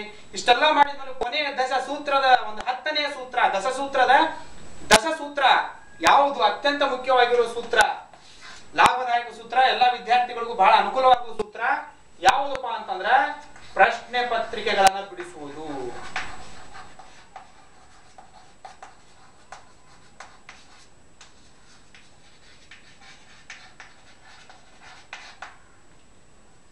ಇದು ಅತ್ಯಂತ ಮುಖ್ಯವಾಗಿರ್ತಕ್ಕಂಥ ಸೂತ್ರ ಆದ್ಮೇಲೆ ನಾವು ಏನೇನು ಅಧ್ಯಯನ ಮಾಡಿದೀವಿ, ಅವತ್ತಿನ ಚಾಪ್ಟರ್ ನಾವು ಯಾವ ರೀತಿಯಾಗಿ ಓದಿದೀವಿ ಅನ್ಲಿಕ್ಕೆ ಫ್ರೆಂಡ್ಸ್ ಕೂಡ ನಾವು ಗ್ರೂಪ್ ಡಿಸ್ಕಷನ್ ಮಾಡ್ಕೊಂಡ್ಮೇಲೆ ಒಂದು 40-50 ನಿಮಿಷದ ಒಂದು ಸಮಯವನ್ನು ಮಾಡ್ಕೊಂಡು ಒಂದ್ ಚಾಪ್ಟರ್ ನಾವು ಓದ್ಬಿಟ್ಟು ಆ ಒಂದು ಚಾಪ್ಟರ್ಗೆ ಆ ಫ್ರೆಂಡ್ ಕ್ವಶನ್ ತೆಗೆಯೋದು, ಅದನ್ನ ನಾವು ಉತ್ತರ ಬರೀಬೇಕು. ಆ ಚಾಪ್ಟರ್ ನಲ್ಲಿ ನಾವು ತೆಗೆದಂತ ಕ್ವಶನ್ಗೆ ಆ ಫ್ರೆಂಡ್ ಉತ್ತರ ಬರೆಯೋದು. ಈ ರೀತಿಯಾಗಿ ನೀವು ಇಲ್ಲಿ ಪ್ರಶ್ನೆ ಪತ್ರಿಕೆಗಳನ್ನ ಪರಿಪೂರ್ಣವಾಗಿ ಬಿಡಿಸ್ತಾ ಹೋದ್ರೆ, ಪ್ರಶ್ನೆ ಪತ್ರಿಕೆಗಳನ್ನ ಸಾಲ್ವ್ ಮಾಡ್ತಾ ಬಂದಿದ್ದೇ ಆದ್ರೆ ಏನು ಲಾಭ ತಮಗೆ ಇದೆ ಅಂತಂದ್ರೆ, ಉತ್ತಮವಾದಂತ ಉತ್ತರಗಳು ತಮ್ಮಿಂದ ಹೊರಡ್ತಾವ. 150 ವರ್ಡ್ಗಳಲ್ಲಿ 120 ಪದಗಳಲ್ಲಿ ಉತ್ತರವನ್ನ ಬರೀರಿ ಅಂದಾಗ ಉದ್ದಲ್ಲಿ ಹಿಂದಿ ಬರ್ಕೊಂತ ಆಗಾಗಿಲ್ಲ. ಅಷ್ಟೇ ವರ್ಡ್ನೆಲ್ಲ ಮುಗಿಸ್ಬೇಕಂದಾಗ ಬರೆಯುವ ಒಂದು ಹವ್ಯಾಸ ಇದ್ದ ವ್ಯಕ್ತಿ, ಬರೆಯುವ ಒಂದು ಪ್ರಾಕ್ಟೀಸ್ ಇದ್ದಂತ ವ್ಯಕ್ತಿ ಅತ್ಯಂತ ಸಲೀಸಾಗಿ ಬರೆದು ಬಿಡ್ತಾನೆ. ಅದರಿಂದಾಗಿ ಅವನಿಗೆ ಯಶಸ್ಸು ಜಾಸ್ತಿ ಸಿಗ್ತದೆ. ಹಾಗಾಗಿ ನಾವು ಈ ಒಂದು ಪ್ರಶ್ನೆ ಪತ್ರಿಕೆ ಬಿಡಿಸುವುದರೊಂದಿಗೆ ಏನ್ ಮಾಡಬಹುದು ಅಂತಂತಂದ್ರೆ, ಉತ್ತಮವಾದಂತ ಬರವಣಿಗೆಯನ್ನ ನಮ್ಮದಾಗಿಸ್ಕೋಬಹುದು. ಹಾಗೂ ಆ ಒಂದು ಪ್ರಶ್ನೆಗೆ ಎಷ್ಟು ಉತ್ತರ ಬರಿಬೇಕು, ಎಷ್ಟು ಉತ್ತರ ಸಾಕು ಅನ್ನೋ ವಿಚಾರ ನಮ್ಗೆ ಗೊತ್ತಾಗ್ತದೆ. ಇದರಿಂದ ಅತ್ಯುತ್ತಮವಾದ ಯಶಸ್ಸು ನಮಗೆ ದೊರೀತದ ಅಂತಕ್ಕಂಥದ್ದು ಆದ್ಮೇಲೆ. ಹಾಗಾಗಿ ಪ್ರಶ್ನೆ ಪತ್ರಿಕೆಗಳನ್ನು ಬಿಡಿಸೋದು ಬಹಳನೇ ಮುಖ್ಯ ಈ ಒಂದು ಸ್ಪರ್ಧಾತ್ಮಕ ಪರೀಕ್ಷೆಯನ್ನ ನಾವು ಗೆಲ್ಬೇಕಂತಂದ್ರೆ. ಇದು ಕೇವಲ KS ಪರೀಕ್ಷೆಗೆ ಮಾತ್ರ ಅಲ್ಲ ಆದ್ಮೇಲೆ, IAS ಪರೀಕ್ಷೆ ಇರಲಿ, PSI ಇರಲಿ, SDA, FDA, teacher requirement, lecturer requirement, assistant professor requirement, PDO requirement, ಯಾವುದೇ ರೀತಿಯ ನೌಕರಿಗಳು ಇರಬಹುದು. ಯಾವುದೇ ನೌಕರಿಗಾದ್ರೂ ಈ ಒಂದು 10 ಸೂತ್ರಗಳು, ದಶಸೂತ್ರಗಳು ಅನ್ವಯಿಸ್ತಾವ. ಅದಕ್ಕಾಗಿ ದಶಸೂತ್ರಗಳನ್ನು ನಮ್ಮ ಜೀವನದಲ್ಲಿ ನಾವು ಅಳವಡಿಸ್ಕೊಂಡ್ರೆ ನಾವು ಯಾವುದೇ ಸ್ಪರ್ಧಾತ್ಮಕ ಪರೀಕ್ಷೆಯಲ್ಲಿಯೂ ಕೂಡ ನಾವು ಭಾಗವಹಿಸಿದಾಗ ಆ ಸ್ಪರ್ಧಾತ್ಮಕ ಪರೀಕ್ಷೆಯಲ್ಲಿ ವಿಜೇತರಾಗಿ ಹೊರಹೊಮ್ಮುತ್ತೇವೆ. ಸ್ಪರ್ಧಾತ್ಮಕ ಪರೀಕ್ಷೆನ ಅತ್ಯಂತ ಈಸಿಯಾಗಿ ಕ್ರ್ಯಾಕ್ ಮಾಡ್ತೀವಿ. ಹಾಗಾಗಿ ದಶಸೂತ್ರಗಳನ್ನ ನಮ್ಮ ಜೀವನದಲ್ಲಿ ಅಳವಡಿಸ್ಕೊಬೇಕು. ಒಮ್ಮೆ ಇನ್ನೊಮ್ಮೆ ದಶಸೂತ್ರಗಳನ್ನು ನೋಡೋಣ. ಪಠ್ಯಕ್ರಮ, ಯಾವುದೇ ಪರೀಕ್ಷೆ ನಾವು ಅಪ್ಲೈ ಮಾಡಿದಾಗ, ಆ ಪರೀಕ್ಷೆಗೆ ಅಪ್ಲೈ ಮಾಡಿದಾಗ ಪಠ್ಯಕ್ರಮವನ್ನು ತಿಳ್ಕೋಬೇಕು. ಎರಡನೇ ಪಠ್ಯ ವಸ್ತು, ಆ ಒಂದು ಪಠ್ಯಕ್ರಮಕ್ಕೆ ಅನುಸಾರವಾಗಿ ಸಿಗ್ತಕ್ಕಂಥ ಪಠ್ಯ ವಸ್ತುಗಳನ್ನ ಒಂದ್ ಕಡೆ ಕ್ರೋಢೀಕರಿಸ್ಕೋಬೇಕು. ಮೂರನೇದು ವೇಳಾಪಟ್ಟಿ, ಪಠ್ಯ ವಸ್ತುಗಳ ಗಾತ್ರದ ಅನ್ವಯ 8 book, 10 book, 15 book, 3 book, 4 book ಏನದ ಆ ಬುಕ್ಸ್ ಗಳ ಸಂಖ್ಯೆ ಆಧಾರದ ಮೇಲೆ ವೇಳಾಪಟ್ಟಿಯನ್ನು ತಯಾರು ಮಾಡ್ಕೊಂಡು ಈ ಸಮಯದಿಂದ ಈ ಸಮಯದವರೆಗೆ ಈ ಪುಸ್ತಕವನ್ನು ಓದಬೇಕು, ಈ ಸಮಯದಿಂದ ಈ ಸಮಯವರೆಗೂ ಈ ಪುಸ್ತಕ ಓದ್ಕೋಬೇಕು. ಹಿಂಗ್ ಟೈಮ್ ಟೇಬಲ್ ಸೆಟ್ ಮಾಡ್ಕೊಂಡು ಒಟ್ಟಾರೆಯಾಗಿ ಸರಿಸುಮಾರು ನನಗೆ ಕೇಳಿದ ಪ್ರಕಾರ 8ರಿಂದ 10 ತಾಸುಗಳವರೆಗೆ ಆದ್ರೂ ತಾವು ಒಂದು ಓದುವ ಹವ್ಯಾಸವನ್ನು ಬೆಳೆಸ್ಕೋಬೇಕು. ಆ ರೀತಿಯಾದ ವೇಳಾಪಟ್ಟಿಯನ್ನು ತಯಾರು ಮಾಡ್ಕೋಬೇಕು. ನಿಯಮಿತ ಅಧ್ಯಯನ, ತಯಾರು ಮಾಡಿಕೊಂಡಿರ್ತಕ್ಕಂಥ ವೇಳಾಪಟ್ಟಿ ಅನುಸಾರವಾಗಿ ನಿಯಮಿತವಾದಂತಹ ಅಧ್ಯಯನ ಮಾಡ್ತಾ ಹೋಗ್ರಿ. ಯಾವುದೇ ಒಂದು ಸಮಯ ಏರುಪೇರು ಆದ್ರೂ ಸಹಿತ ಅದನ್ನ ಬಿಟ್ಟು ಬಿಡ್ರಿ. ಮುಂದಿನ ಟೈಮ್ ಟೇಬಲ್ ಪ್ರಕಾರ ಏನಾದ್ರು ಅದನ್ನು ಓದ್ತಾ ಹೋಗ್ಬಿಡ್ರಿ. ಅದನ್ನ ಕೊನೆಯದಾಗಿ ಮಲಗುವ ಸಮಯದಲ್ಲಿ ಓದ್ಬಿಟ್ಟು ಮಲಗುವ ಒಂದು ಹವ್ಯಾಸವನ್ನ ಮಾಡ್ಕೊಳ್ರಿ. ಆ ಒಂದು ಸಬ್ಜೆಕ್ಟ್ ಲಿಂಕ್ ಆಗಿ ತಪ್ಪದ ಅಂದ್ಮೇಲೆ ಎಲ್ಲಾ ಸಬ್ಜೆಕ್ಟ್ ಲಿಂಕ್ ತಪ್ಸಕ್ ಹೋಗ್ಬೇಡ್ರಿ. ಈ ರೀತಿ ಮಾಡಿದ್ರೆ ತಮ್ಮ ಅವತ್ತಿನ ದಿವಸದ ದಿನಚರಿ ಕೆಟ್ಟು ಹೋಗ್ಬಿಡ್ತದೆ. ನೆಕ್ಸ್ಟ್ ಸಂಕ್ಷಿಪ್ತ ಅಧ್ಯಯನ ಸಾಮಗ್ರಿಗಳು. ಅಧ್ಯಯನ ಪುಸ್ತಕಗಳನ್ನೆಲ್ಲ ತೆಗೆದುಕೊಂಡಿದ್ರಲ್ಲ ಅವ್ನು ಓದ್ಬೇಕು. ಆ ಒಂದು ಚಾಪ್ಟರ್ಗೆ ಅನುಗುಣವಾಗಿ 1ರಿಂದ ಅರ್ಧದಿಂದ 1 ಪೇಜ್ ವರೆಗೆ ನೋಟ್ಸ್ ಮಾಡುವ ಒಂದು ಪ್ರಯತ್ನವನ್ನ ಮಾಡ್ರಿ. ಒಂದ್ ವೇಳೆ ಆ ಚಾಪ್ಟರ್ 40-50 ಪೇಜ್ ಅದ ಅಂದ್ರೆ 8ರಿಂದ 10 ಪೇಜ್ಗಳವರೆಗೆ ನೋಟ್ಸ್ ಮಾಡುವ ಒಂದು ಪ್ರಯತ್ನವನ್ನು ಮಾಡ್ರಿ. ಒಟ್ಟಾರೆಯಾಗಿ ಸಂಕ್ಷಿಪ್ತ ಅಧ್ಯಯನ ಸಾಮಗ್ರಿಯನ್ನು ತಯಾರು ಮಾಡುವ ಒಂದು ಹವ್ಯಾಸವನ್ನ ಬೆಳೆಸ್ಕೊಡ್ರಿ. ನೆಕ್ಸ್ಟ್ ಬರೋದು ಪ್ರಚಲಿತ ಘಟನೆಗಳು ಅಂತ ಹೇಳಿ. ಇವತ್ತಿನ ದಿನಮಾನದಲ್ಲಿ ನಡೆದಿರ್ತಕ್ಕಂಥ ಘಟನೆಗಳು ಸರಿಸುಮಾರು ಒಂದು ಕಾಂಪಿಟೇಟಿವ್ ಎಕ್ಸಾಮ್ ಟ್ರೈ ಮಾಡ್ಲಿಕ್ಕಾಗ 1 ವರ್ಷದಲ್ಲಿ ಆಗಿರ್ತಕ್ಕಂಥ ಪ್ರತಿಯೊಂದು ದಿವಸ ಆಗಿರ್ತಕ್ಕಂಥ ಪ್ರಚಲಿತ ಘಟನೆಗಳನ್ನು ತಿಳ್ಕೊಳ್ಳೋದು ಬಹಳ ಮುಖ್ಯ. ಅದಕ್ಕಾಗಿ ತಾವು ದಿನಪತ್ರಿಕೆಗಳನ್ನ, ಮಾಸಪತ್ರಿಕೆಗಳನ್ನ ಓದ್ರಿ ಅಂತಕ್ಕಂಥದ್ದು ನನ್ನ ಒಂದು ಸಲಹೆ. ಘಟನೆ ಅದಕ್ಕೆ ಪ್ರಚಲಿತ ಘಟನೆಗಳನ್ನು ಕೂಡ ತಾವು ತಿಳ್ಕೋಬೇಕಾಗ್ತದೆ. ನೆಕ್ಸ್ಟ್, ಪೌಷ್ಟಿಕ ಆಹಾರ ನಿಯಮಿತವಾಗಿ ಪೌಷ್ಟಿಕ ಆಹಾರವನ್ನು ಸ್ವೀಕರಿಸುವ ಒಂದು ಪ್ರಯತ್ನವನ್ನು ಮಾಡ್ರಿ. ಅತ್ಯಂತ ಹೆವಿ ಊಟ ಆಗಿರ್ಬೋದು ಅಥವಾ ಲೋ ಊಟ ಏನೂ ಇಲ್ಲ, ನಿಯಮಿತವಾದಂತಹ ಸಮಯದಲ್ಲಿ ನಿಯಮಿತವಾದಂತಹ ಆಹಾರವನ್ನು ಸ್ವೀಕರಿಸುವ ಪ್ರಾಮಾಣಿಕ ಪ್ರಯತ್ನ ತಮ್ಮಿಂದ ಆಗ್ಬೇಕು. ಇದರಿಂದ ದೇಹ ಶರೀರ ಅತ್ಯಂತ ಸಮೃದ್ಧವಾಗಿರ್ತದೆ, ಅತ್ಯಂತ ದಷ್ಟಪುಷ್ಟವಾಗಿರ್ತದೆ. ಇದರಿಂದ ಉತ್ತಮವಾದಂತಹ ಫಲಿತಾಂಶ ತಮ್ಮ ಶರೀರದಂದು ತಮ್ಮ ದೊರೆತಿರ್ತದೆ. ಮಾನಸಿಕವಾಗಿ ದೈಹಿಕವಾಗಿ ತಾವು ಸದೃಢರಿದ್ದಾಗ ಪರೀಕ್ಷೆಗಳನ್ನು ಅತ್ಯಂತ ಈಸಿಯಾಗಿ ತಾವು ಎದುರಿಸಬಹುದು. ಪೌಷ್ಟಿಕ ಆಹಾರ ಸ್ವೀಕರಿಸುವುದೊಂದಿಗೆ ನಿದ್ದೆಯನ್ನು ಕೂಡ ತಾವು ಪರಿಪೂರ್ಣವಾದ 8 ಗಂಟೆಗಳ ಪರಿಪೂರ್ಣ ನಿದ್ದೆ ಮಾಡಿದಲ್ಲಿ ಮಸ್ತಿಷ್ಕ ಆರಾಮದಾಯಕ ಸ್ಥಿತಿಯಲ್ಲಿ ಇರ್ತದೆ. ಎಷ್ಟು ನಿಮ್ಮ ಒಂದು ಮಸ್ತಿಷ್ಕ, ಎಷ್ಟು ಮೆದುಳು ಆರಾಮವಾಗಿರ್ತದೆ ಅಷ್ಟು ಆರಾಮದಾಯಕ ವಿಚಾರಗಳು ತಮ್ಮ ತಲೆಯೊಳಗೆ ಹೋಗ್ತಾವೆ. ಇದರಿಂದ ಹೆಚ್ಚು ವಿಷಯ ಕಡಿಮೆ ಸಮಯದೊಳಗ ತಮಗೆ ಲಭ್ಯ ಆಗ್ತದೆ. ಗುಂಪು ಚರ್ಚೆ, ಏನೇನು ಅಭ್ಯಾಸವನ್ನು ಮಾಡಿರ್ತೀರಿ, ಅಭ್ಯಾಸ ಮಾಡಿರ್ತಕ್ಕಂಥ ವಿಚಾರಗಳನ್ನ ತಮ್ಮ ಫ್ರೆಂಡ್ ಸರ್ಕಲ್ ನೊಂದಿಗೆ, ತಮ್ಮ ಸಮಾನ ವಯಸ್ಕರೊಂದಿಗೆ ತಾವು ಕುಂತು ಅದನ್ನ ಚರ್ಚೆ ಮಾಡುವ ಮೂಲಕ ಹೆಚ್ಚಿನ ವಿಷಯಗಳನ್ನು ಗ್ರಹಿಸ್ಕೋಬಹುದು. ತಮಗೆ ತಿಳಿದಿರೋ 4 ವಿಚಾರಗಳನ್ನು ಅವ್ರಿಗೆ ತಿಳಿಸಬಹುದು, ಅವ್ರಿಗೆ ತಿಳಿದಿರೋ 4 ವಿಚಾರಗಳನ್ನು ತಾವು ತಿಳ್ಕೋಬಹುದು. ಇದರಿಂದ ನಿಮ್ಮ 4 ಅವರು 4 ಕೂಡಿ ಒಟ್ಟಾರೆ 8 ವಿಷಯಗಳು ತಮಗೆ ಏಕಕಾಲದಲ್ಲಿ ತಿಳಿದಂಗ ಆಗ್ತದೆ. ಹಾಗೆ ಗುಂಪು ಚರ್ಚೆ ಅಂತಕ್ಕಂಥದ್ದು ವಿದ್ಯಾರ್ಥಿ ಜೀವನದಾಗ ಭಾಗಶಃ ಬಹಳ ಮುಖ್ಯವಾಗಿರ್ತಕ್ಕಂಥ ವಿಷಯ ಅಂತಕ್ಕಂಥದ್ದು. ಇವೆಲ್ಲ ವಿಚಾರಗಳನ್ನು ನಾವು ಮಾಡಿದ್ವಿ. ಗುಂಪು ಚರ್ಚೆ ಮಠ ಏನ್ ಹೇಳಿದೆ ನಾನು, ಆ ಎಲ್ಲಾ ವಿಚಾರಗಳನ್ನು ಮಾಡಿಕೊಂಡು ಕೊನೆಯದಾಗಿ ಪ್ರಶ್ನೆ ಪತ್ರಿಕೆಗಳನ್ನು ಸಾಲ್ವ್ ಮಾಡುವ ಮುಖಾಂತರ ನಾವು ನಮ್ಮ ಜ್ಞಾನವನ್ನು ವೃದ್ಧಿಸ್ಕೋಬಹುದು. ಆದ್ಮೇಲೆ ಪ್ರಶ್ನೆ ಪತ್ರಿಕೆಗಳು ಯಾವ ರೀತಿ ಸಾಲ್ವ್ ಮಾಡೋದು ಅಂತಂದ್ರೆ, ಒಂದು ಚಾಪ್ಟರ್ ಅನ್ನ ತಾವು ಓದ್ಬಿಟ್ಟು ತಮ್ಮ ಫ್ರೆಂಡ್ ಸರ್ಕಲ್ ನಲ್ಲಿ ಗುಂಪು ಚರ್ಚೆ ಮಾಡುವ ಸಮಯದಲ್ಲಿ ಈ ಚಾಪ್ಟರ್ ನಾ ಓದಿದ್ದೇನೆ, ಇದಕ್ಕೆ ಸಂಬಂಧಿಸಿರೋ 1-2 ಪ್ರಶ್ನೆಗಳನ್ನು ತೆಗೆದು ನೀನು ಕೊಡು, ಅದಕ್ಕೆ ನಾವು ಉತ್ತರವನ್ನು ಕೊಡ್ತೇನೆ, ನೀ ಇವ್ಯಾಲ್ಯೂಯೇಷನ್ ಮಾಡು. ನೆಕ್ಸ್ಟ್ ನಾನು ಒಂದು ಪ್ರಶ್ನೆ, ನೀ ಯಾವ ಚಾಪ್ಟರ್ ಓದಿ ಹೇಳು, ಅದರ ಬಗ್ಗೆ ನಾ ಪ್ರಶ್ನೆ ತೆಗೆದುಕೊಳ್ತೇನೆ, ಅದನ್ನ ನೀನು ಬರೀ, ಆಮೇಲೆ ನಾ ಅದನ್ನ ಇವ್ಯಾಲ್ಯೂಯೇಷನ್ ಮಾಡ್ತೇನೆ. ಈ ರೀತಿ ಇವ್ಯಾಲ್ಯೂಯೇಟ್ ಮಾಡೋದ್ರೊಳಗ ನಿನ್ನ ತಪ್ಪುಗಳನ್ನು ನಾನು ಕಂಡುಹಿಡಿತೇನೆ, ನನ್ನ ತಪ್ಪನ್ನು ನೀ ಕಂಡುಹಿಡಿ ಅಂತಕ್ಕಂಥ ವಿಚಾರವನ್ನು ಹೇಳೋದ್ರೊಂದಿಗೆ ಇಬ್ಬರು ಕೂಡ ಪರಿಣಿತಿಯನ್ನು ಹೊಂದುವ ಸಾಧ್ಯತೆ ಇರ್ತದೆ. ಹಾಗಾಗಿ ಪ್ರಶ್ನೆ ಪತ್ರಿಕೆಗಳನ್ನ ಹೆಚ್ಚೆಚ್ಚಾಗಿ ಬಿಡಿಸೋದ್ರೊಂದಿಗೆ ತಾವು ಏನಾಗ್ಬೋದು ಅಂತಂದ್ರೆ ಇಂಥ KAS IAS ನಂತ ಕಠಿಣ ಒಂದು ಪರೀಕ್ಷೆಗಳನ್ನು ಕೂಡ ಅತ್ಯಂತ ಸಲೀಸಾಗಿ ಒಂದು ಗೆಳೆತನದ ಸುಗಮ ಮಾರ್ಗದಲ್ಲಿ ತಾವು ಅತ್ಯಂತ ಅದ್ಭುತವಾಗಿ ಪರೀಕ್ಷೆ ಎದುರಿಸಿ ಸಫಲರನ್ನು ಆಗ್ಬಹುದು ಅಂತಕ್ಕಂಥ ಮಾತನ್ನು ತಿಳಿಸ್ತಾ, ಸಫಲತೆ ಎಂಬುದು ಒಬ್ಬರಿಗೆ ಕಟ್ಟಿಟ್ಟ ಬುತ್ತಿ ಅಲ್ಲ. ಆದ್ಮೇಲೆ ಯಾವ ವ್ಯಕ್ತಿ ತನ್ನ ಜೀವನದಾದ್ಯಂತ ಕಠಿಣ ಪರಿಶ್ರಮ ಹಾಗೂ ಸಂಯಮ, ತಾಳ್ಮೆ ಹಾಗೂ ಪರಿಪೂರ್ಣವಾದ ಶಿಸ್ತಿನ ಅಧ್ಯಯನವನ್ನು ಮಾಡಿರ್ತಾನೋ ಅವನಿಗೆ ಈ ಒಂದು ಯಶಸ್ಸು ಅಂತಕ್ಕಂಥದ್ದು ಕಟ್ಟಿಟ್ಟ ಬುತ್ತಿ. ಅವನಿಗೆ ಆ ಯಶಸ್ಸು ಸಿಗಬೇಕಾದ್ರೆ ಸ್ವಲ್ಪ ಲೇಟ್ ಆಗಿರ್ಬೋದು, ಆದ್ರೆ ಯಶಸ್ಸು ಸಿಗದೆ ಅಂತೂ ಹೋಗೋದಿಲ್ಲ, ಸಿಕ್ಕೇ ಸಿಗ್ತದ. ಅದಕ್ಕಾಗಿ ಗಾದೆ ಇದೆ, ತಾಳಿದವನು ಬಾಳಿಯಾನು ಅಂತ ಹೇಳಿ. ತಾಳ್ಮೆಯಿಂದ ಇರ್ರಿ, ಉತ್ತಮವಾದ ಅಭ್ಯಾಸವನ್ನು ಮಾಡ್ರಿ, ಉತ್ತಮವಾದ ಉಜ್ವಲ ಭವಿಷ್ಯವನ್ನ ನಿಮ್ಮದಾಗಿಸ್ಕೊಳ್ರಿ. ಅದಕ್ಕಾಗಿ ಈ ದಶಸೂತ್ರಗಳನ್ನ ನಿಮ್ಮ ಜೀವನದಲ್ಲಿ ಅಳವಡಿಸ್ಕೊಳ್ರಿ.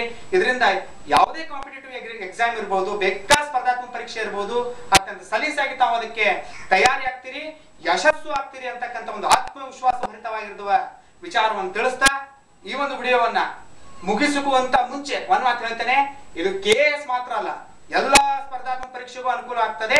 ಹಾಗಾಗಿ ದಶಸೂತ್ರಗಳು ತಮ್ಮ ಜೀವನದಲ್ಲಿ ಅಳವಡಿಸಿಕೊಂಡು ತಮ್ಮ ಜೀವನದಲ್ಲಿ ಯಶಸ್ಸು ತಮ್ಮದಾಗಲಿ ಅಂತ ಹೇಳಿ ನಾನು ಭಗವಂತನಲ್ಲಿ ಪ್ರಾರ್ಥಿಸಿಕೊಳ್ತಾ ಈ ಒಂದು ವಿಡಿಯೋವನ್ನ ಇಲ್ಲಿವರೆಗೂ ಅತ್ಯಂತ ಮನಸ್ಸಿನಿಂದ, ಉಲ್ಲಾಸಕರ ಮನಸ್ಸಿನಿಂದ ನೋಡಿರ್ತಕ್ಕಂಥ ಎಲ್ಲ ನನ್ನ ಯೂಟ್ಯೂಬ್ ನ ಮಿತ್ರರಿಗೂ ಕೂಡ ಮತ್ತೊಮ್ಮೆ ಧನ್ಯವಾದ ಪೂರ್ವಕ ನಮನಗಳನ್ನ ತಿಳಿಸ್ತಾ ವಿಡಿಯೋವನ್ನು ನೋಡಿದಕ್ಕಾಗಿ ಧನ್ಯವಾದಗಳು.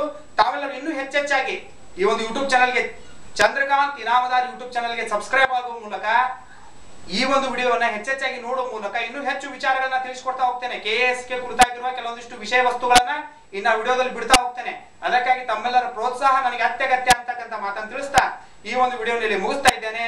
ವಿಡಿಯೋವನ್ನು ನೋಡಿದಕ್ಕಾಗಿ ಧನ್ಯವಾದಗಳು. ನಮಸ್ಕಾರ.